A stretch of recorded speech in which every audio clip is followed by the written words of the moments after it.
Hello friend, मैं नीलू लोक गायिका गीत अपने यूट्यूब चैनल पे आप सभी दर्शकों का स्वागत करती हूँ। और मैं जा रही हूँ एक मस्त बेटी सुहाग गीत गाने। आप लोग को जरूर पसंद आएगा और मेरे वीडियो को लाइक सब्सक्राइब करना दोस्त। और जो फेसबुक से देख रहा है वो पेज को फॉलो करो दोस्त। राधे राधे, राम राम।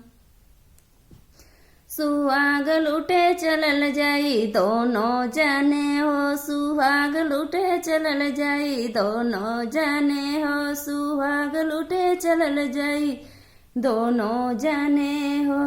तू लुटिया मौरा हम लूटब मौरी, तू लुटिया मौरा हम लूटब मौरी, मौरी के बीचे रहल जाई दोनों जाने हो, मौरी के बीचे रहल जाई दोनों जाने हो। सुहाग लूटे चलल जाई दोनों जाने हो, सुहाग लूटे चलल जाई दोनों जाने हो।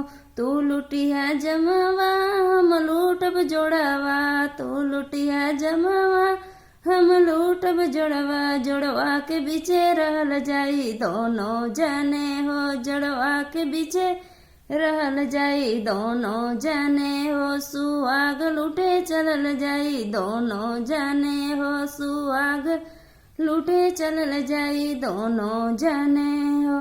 तू लुटिया अंगूठी, तू लुटिया घड़ी हम लूटबे अंगूठी, तू लुटिया घड़ी हम लूटबे अंगूठी, अंगूठी के बीचे रहल जाई दोनों जाने हो।